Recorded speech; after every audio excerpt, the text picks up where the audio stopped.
Okay. So we were doing these calculations and we have found in the last class, we have found the number of moles of iodine, right?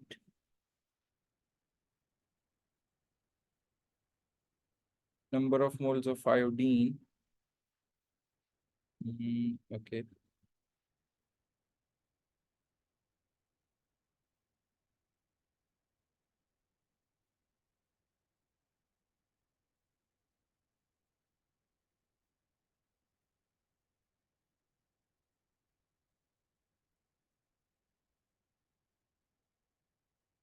Yeah. So this value, these moles of iodine are these number of moles of iodine which are formed when potassium iodide has been reacted with the copper ions to form copper iodide and iodine. And then these moles of iodine has been reacted with thiosulfate. Okay. Now, next part, what it's saying. The objective, if you recall, the objective of the experiment is to find the concentration of copper ions. Okay. Use your answer to H1 to determine the mass of copper ions in solution A, and therefore the percentage by mass of copper in this sample of brass. If you were unable to obtain, one assume the number of moles of iodine to be 8.85 exponent minus 4. Okay, so for C, we have a moles of iodine over here which are formed here, right? So if I take the ratio of iodine and copper, so it would be like this: moles of iodine is 2 moles of copper ions, and according to the balance equation, there is a 1 mole and there are 2 moles, so it becomes 1:2, right?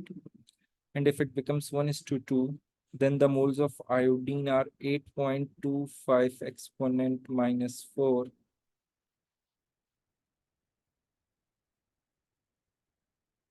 is to x. So x would be the moles of copper, which is 8.25 exponent minus 4 times 2. So can anybody multiply it and tell me the value? 205. So it's going to be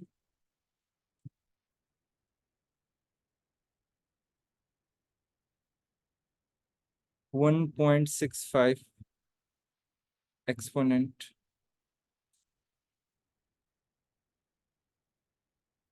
minus 3, right? These are the moles.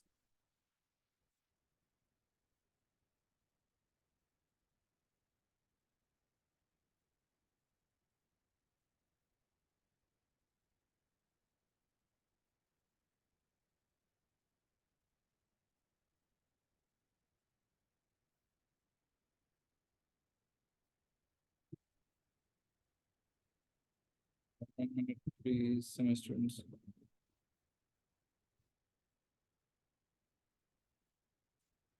Okay. So we got the moles of copper, right? Now, what we have to do, we have to find the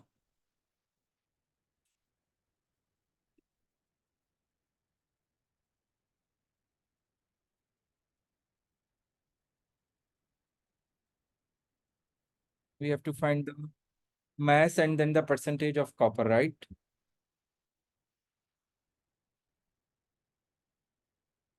So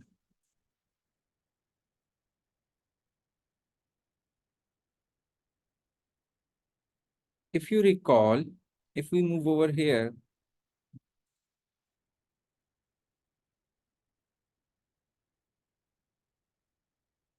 see, copper to positive ions are formed over here, which is A. Then it is diluted to B, and from this 25 centimeter cube has been pipetted out. So it means these are the moles that I have got for copper is in 25 centimeter cube. Is this understandable to all of you?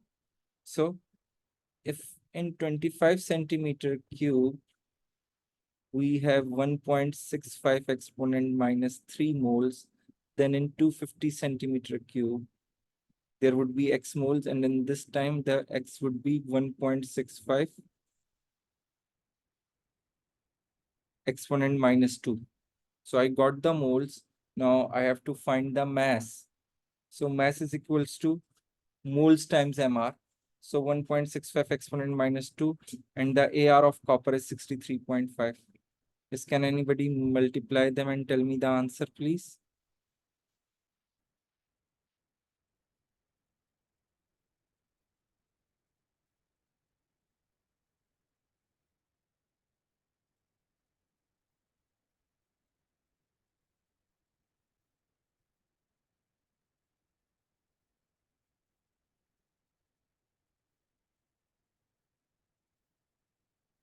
Yes, 1.048 or 0.1049. Shahan and Shrey, both of you recheck your answers? I think it's going to be 1.048. Yeah, okay, Maham. It's 1.048. Shahan, check your working. It's 1.048 grams. So I got the mass, and they have asking you percentage by mass of copper in the sample of brass. So we got the mass of copper, that is 1.048, right? Divided by total mass of the brass sample. If you recall, how much brass has been taken?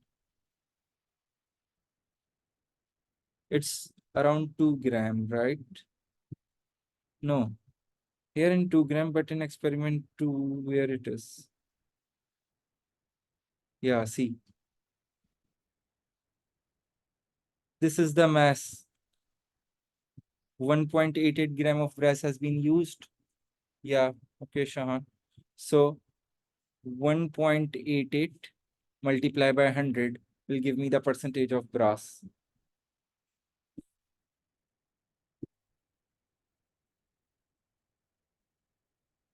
Yes, what is the answer, please?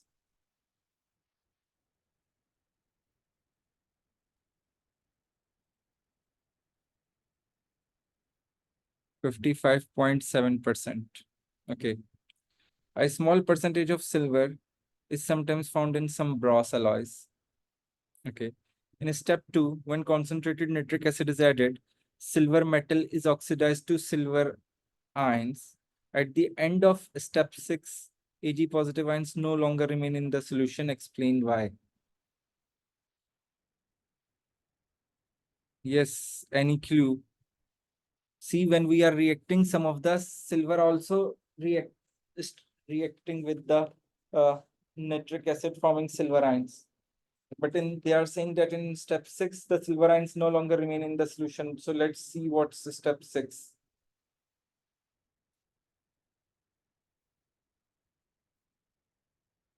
So what we are using in step 6, potassium iodide, and it's a silver ion. So if you guys recall, that's what we have studied since or IGCSE, that uh, silver and iodide reacts, they will precipitate, right? And these precipitates are of yellow color, right?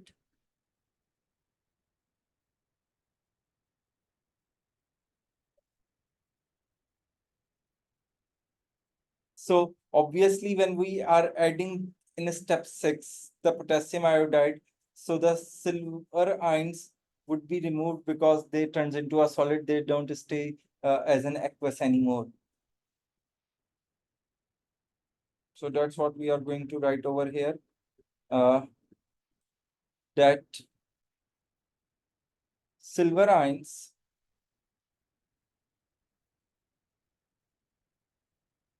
forms yellow precipitates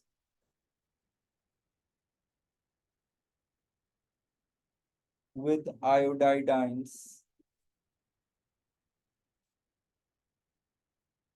in step 6. Is this clear to all of you? Okay, now we are going to start question number 2. Really, question number 2 is a analysis base, a conclusion base. Now let's see what's the objective over here. The activation energy EA of the reaction between aqueous manganate 7 ions and aqueous ethane dioate ions C2O42 negative can be determined as follows. Use a pipette. Okay, so you have to determine the activation energy in this experiment between the reaction between acidified manganate and ethane dioate ion. Use a pipette to transfer 10 centimeter cube of 0.02 mole per dm cube MnO4 into a boiling tube. Okay, it's a volume and it's a concentration.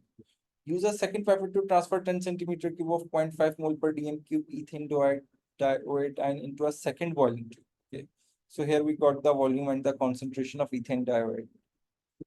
Place both the boiling tubes into a water bath at approximately 50 degrees Celsius and allow the temperature of both solutions to become equal and constant. Okay. Okay. Record this constant temperature. Okay.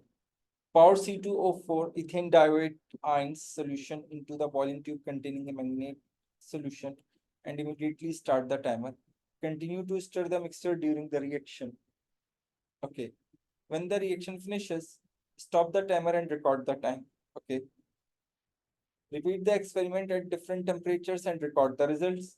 Student use their recorded data to complete the columns 1 to 3 of the table. Okay, all of these instructions and the method is clear to all of you. If any one of you has any confusion till here, please ask. Now take out your calculators to fill the table. In experiment 1, the average temperature is 333 Kelvin and time is 11. So first we have to find T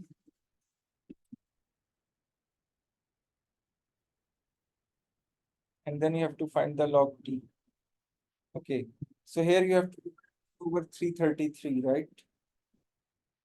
Can anyone divide it and tell me the answer? And here you have to take the log of 11. Yes, who is willing to do this?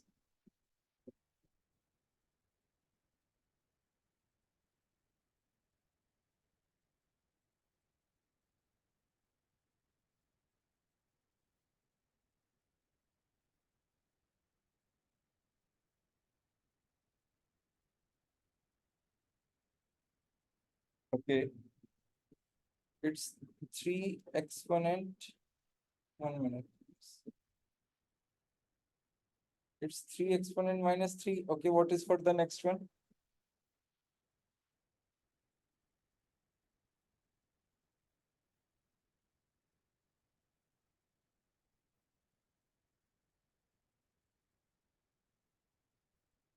Yes, Shahan and Maham.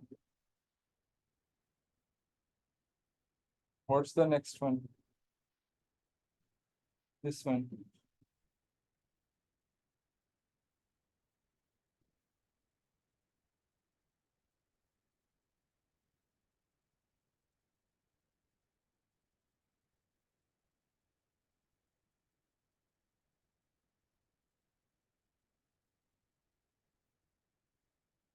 Yes, how would we get the same answer? Okay, keep it in, see over here. These are the values. If you see, this is it. So keep it in this order only, okay? So if it's 3 exponent minus 3, so if I write it in a normal form, so it would be 0.00300. Now tell me the next one. When you divide 1 over 332, 323, when you divide 1 divided by 323, what happens? It's 3.1.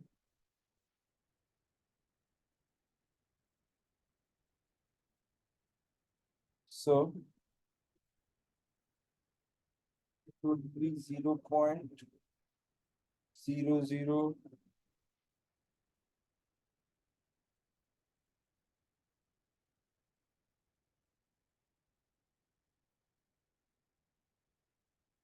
310. That would be more,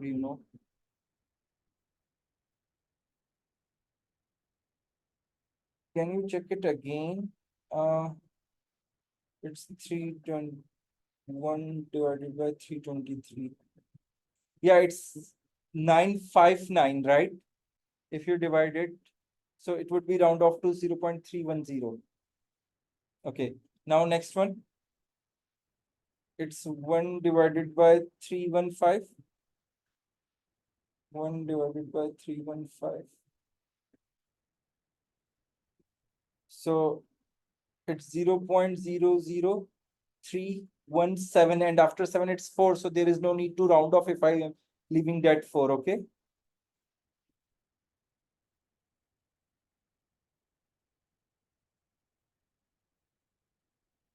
Right, 0.00317. Let me reshare it. It's, yeah. Then next one. 1 divided by 310.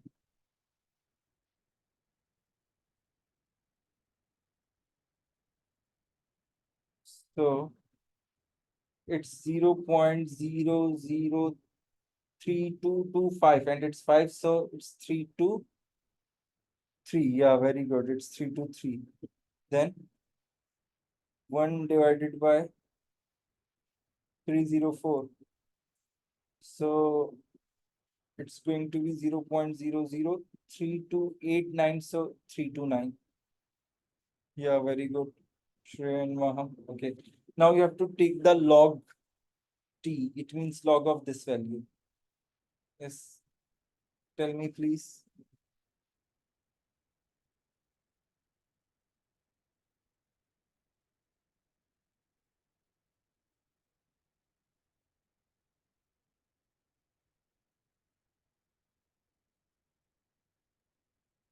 So share, check it again. I don't think so. Log, take the log of 11.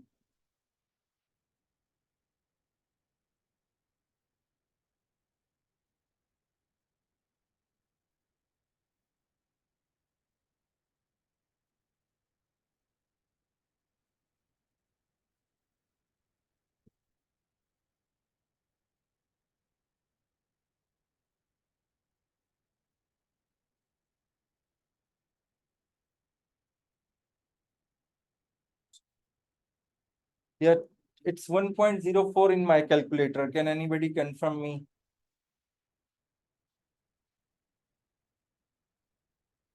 Yeah, it's 1.04. Okay.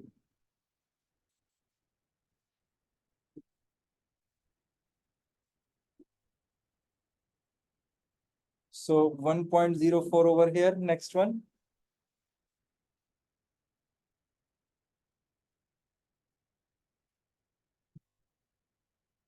1.54. Then 1.88. Okay.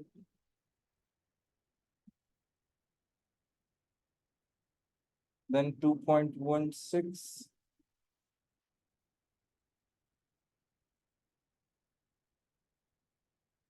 Then after 1.88, 2.16. Yeah, it's my screen is stuck again.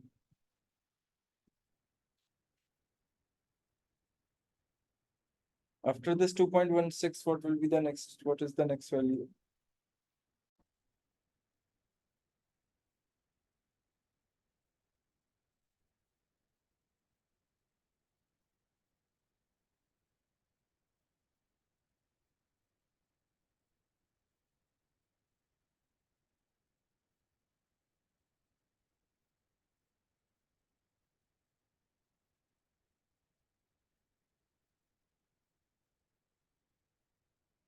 Okay.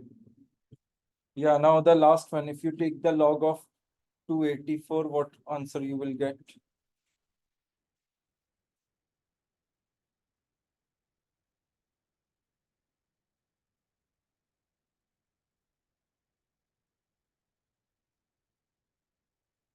Yes, can anyone tell me the answer, please, for the last one? 2.45. Okay. 2.45 by Maham. Thank you.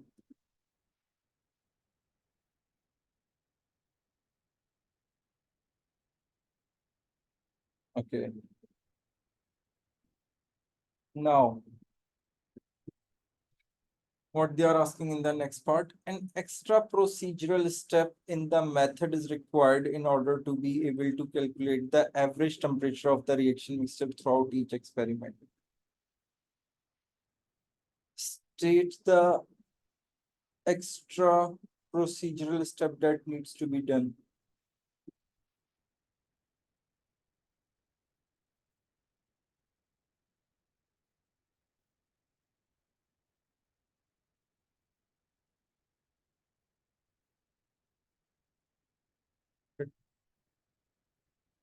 Okay, so see where we have recorded the temperature. Let's see this. Place both the boiling tube in a water bath approximately 50 degrees Celsius. Allow the temperature of both solutions to become equal and constant. Record this constant temperature. Okay, we have recorded the constant temperature. Okay, yes, Shrey, it can be. Pour the ethane diode solution into a boiling tube containing manganate solution and then immediately start the timer. Continue this timer to stir the mixture during the reaction. Okay, as the reaction is proceeding, there would be obviously a temperature change. When the reaction finishes, stop the timer and record the time. Repeat the experiment. See, this is the thing. You got the initial temperature over here, the initial constant temperature. Then after that, what you will do? You have to, when the reaction finishes, we are stopping the timer and record the time. We have to take the temperature over here. That is the final temperature, right?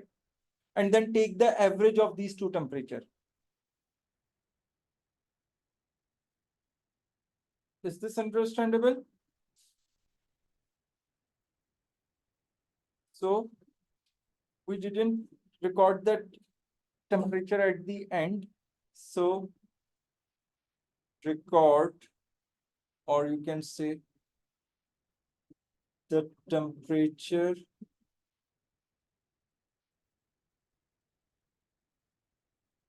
at the end, you can say a final temperature and take the average.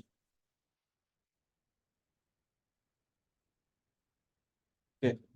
Complete the empty columns in the table given all values to the three significant figures. Okay, so we are done with that one, right? Now, next part. Suggest why an experiment with an average temperature of 70 degrees Celsius would produce a result that is less accurate than the other experiments.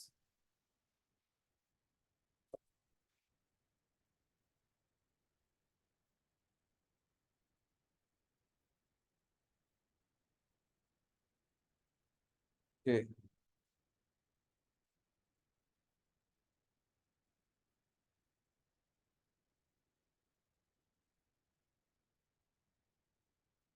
Yeah. So why the result would be less?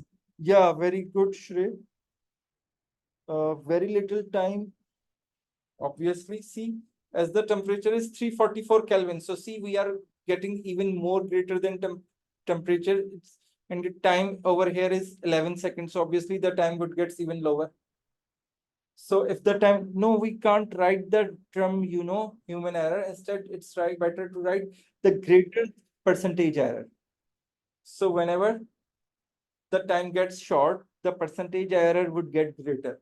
So that's why it's very less accurate. Is this clear to all of you? So I can write at 343 Kelvin, the time would be very small. Hence, greater percentage error. That's why it's less accurate. Is this understandable to all of you?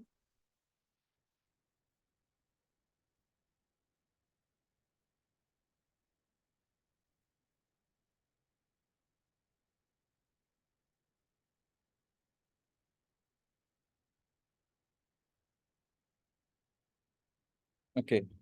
Identify the dependent variable.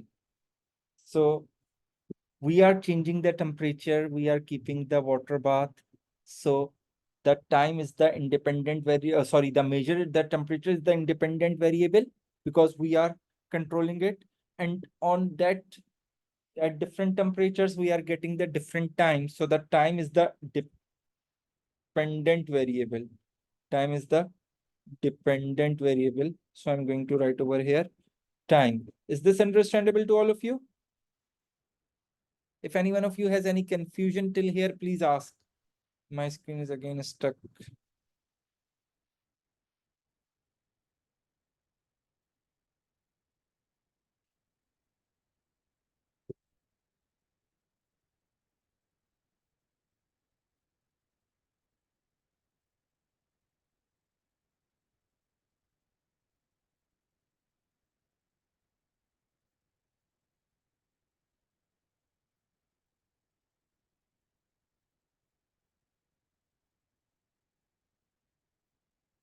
Okay.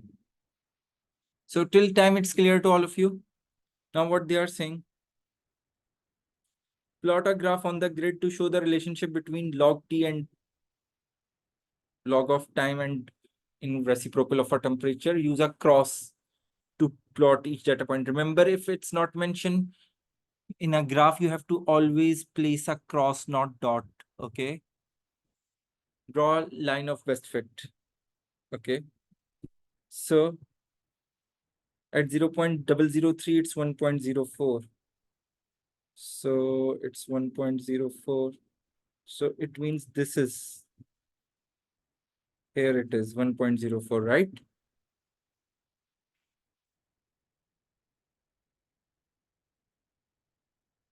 Now at 0.0031, 1.54, 31. Okay, and 1.54. No, I think I did some mistake.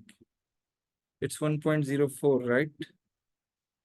So 1 point, okay, here it's 1.1. So 1.04 would be over here.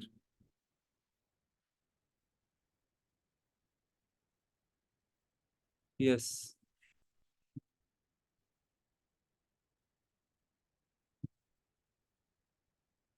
It's over here. Then we have a 3.1 and 1.54. Okay. So 3.1 is here, 1.5 is here, and 1.54 would be here.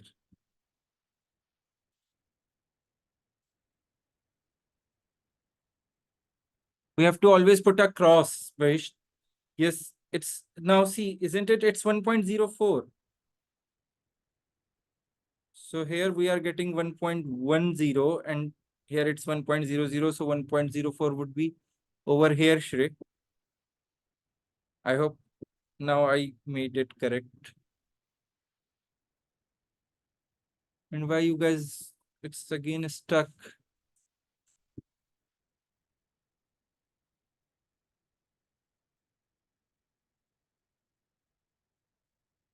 Yeah, I'm sharing it again. Now check. Yeah. So, and at 0.0031, it's 1.54.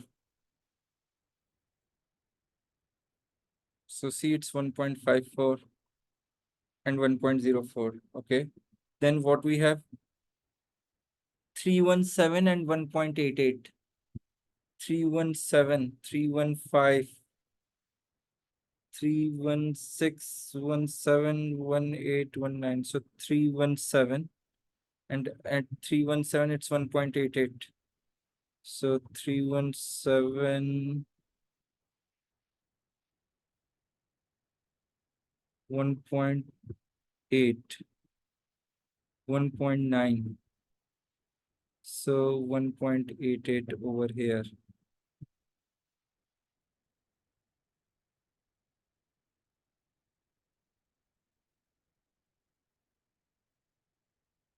Yes, is this understandable to all of you? Now, after this, we have 323 and 2.16. 323. So 323 and 2.16. So 2.15,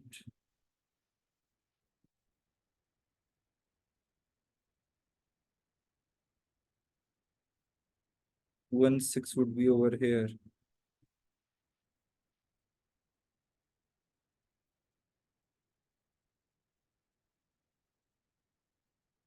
Yeah. Then we have 329 and 2.45. 329. So 329 and 2.45. Okay. 329 is here.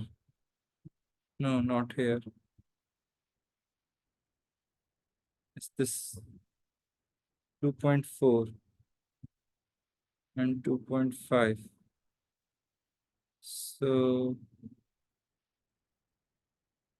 2.45 would be over here.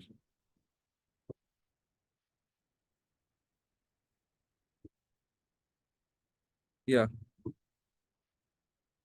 Is this understandable to all of you? See, I've plotted all the crosses. Now, I have to draw a line of best fit.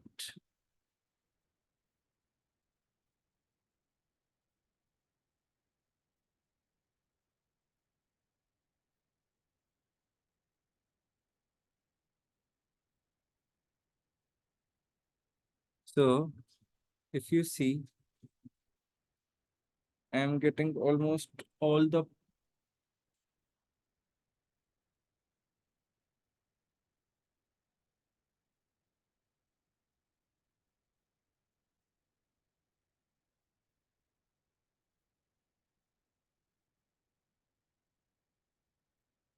see.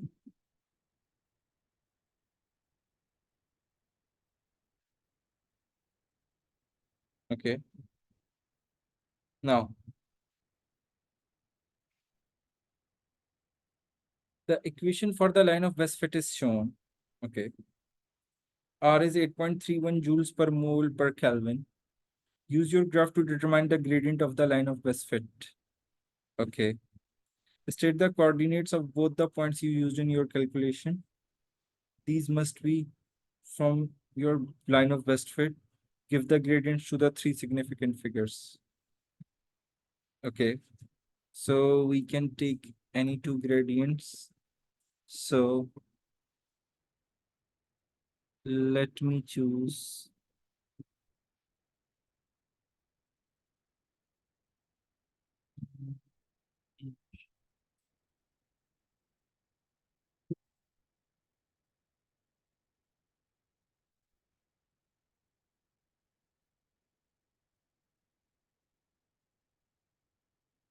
okay, you guys just give me a minute, please.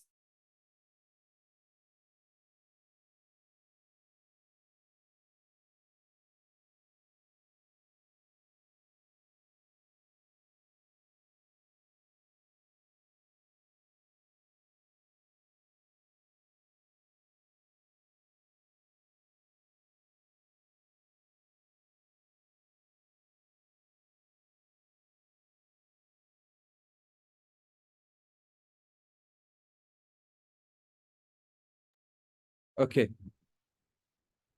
Now, so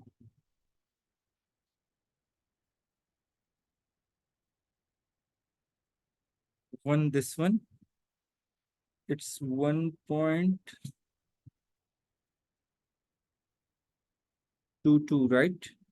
and over here it's 0.00304, isn't it? Now, second point.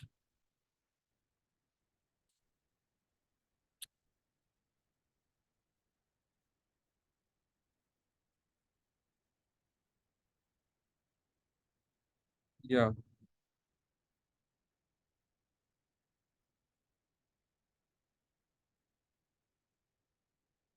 if I take this one, so isn't it 0.00311?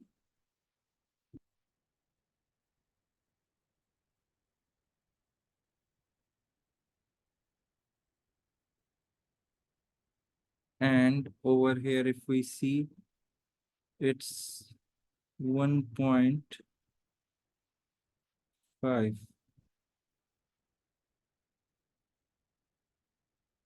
1.58. Yes. So are these gradients understandable to all of you? So gradient one would be 0.00304, comma 1.22, and then 0.00311, comma 1.58. So it would be 1.58 minus 1.22 over 0.00311 minus 0.00304. Yeah, on the point, on the line we can take any 2 points, but that must be from your best line of best fit. Yes, can anyone calculate and tell me the answer?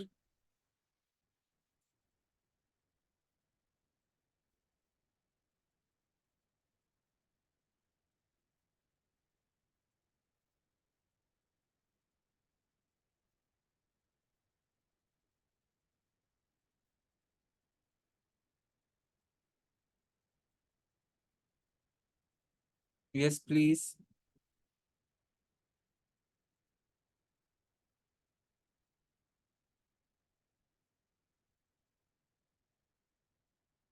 Shrey, yours, I'm getting very different answers. One answer is 0.000194. One answer is 5,143. One answer is 9,000.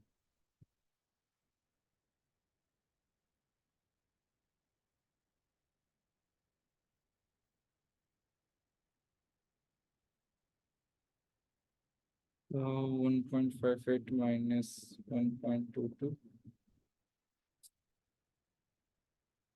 0.36 over 0.00311 minus 0.00304. Going to be 0.07. So 0.36 divided by, okay, Maham, divided by 0.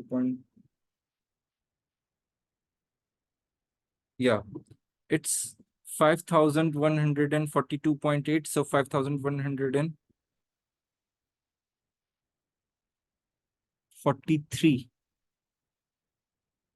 And if I have to write it in the three significant figures, so isn't it 5,140?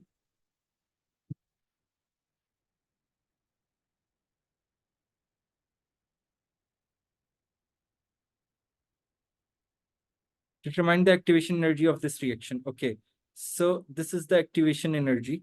Okay, if you see over here, this is x-axis and this is y-axis. So if for a gradient, if I work for the unit, so it would be, it is y over x, right? So y is log t and x is 1 over t. So it would become log t times t, isn't it?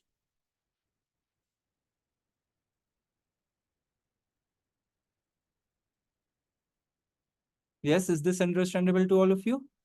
So now they have asked you to calculate the activation energy. So if I make the activation energy subject, so activation energy is equals to log T, and see the T in the numerator, denominator when moves to the opposite side, it becomes denominator. So that's what the gradient is.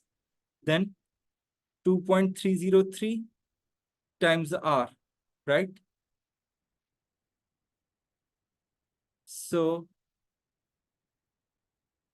it means we have to multiply the gradient with 2.303, then that multiplied with the gas constant R 8.314, we will get the answer, we will get the activation energy. So activation energy is equals to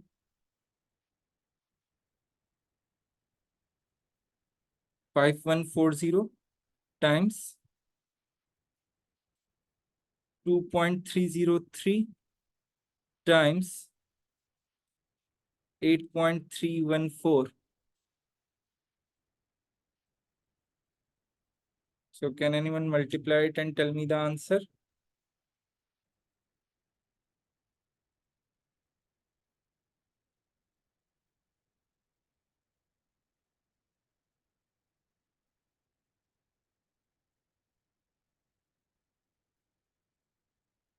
Yeah, it's 98,400. Yeah. Maham, you have to round it off, right? Because they are asking in a three significant figures. So 98,406. It's just a constant. There is no constant. It's we just ignore it. We don't use this one because there is a no constant given to you.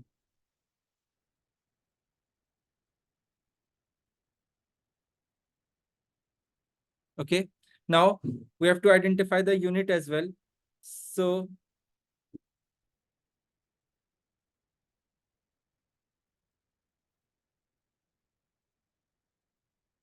okay. So here we got Kelvin inverse.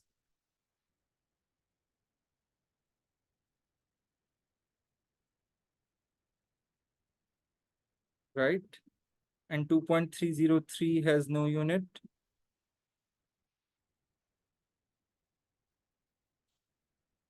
Okay, Kelvin inverse is this one, but when it moves to the numerator, it would become Kelvin. So Kelvin for the gradient, this one has a no unit, and R has a unit of joules per mole per Kelvin, means joules per mole per Kelvin. So these two would cancel out, and we are left with joules per mole. So that is the unit, joules per mole. Yes, it's a y-intercept, I think, yeah.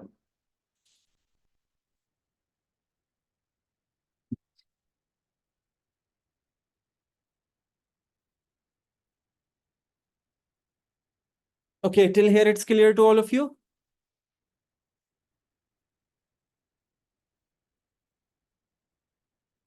Okay, so here we have ended the chapter. Now this is our last class before the Eid holidays, and then we will continue after the Eid holidays, okay? And do join the WhatsApp group for the past paper sessions, which I have shared the link with. If I didn't able to share with anyone, so do remind me, so I will share it with you guys as well.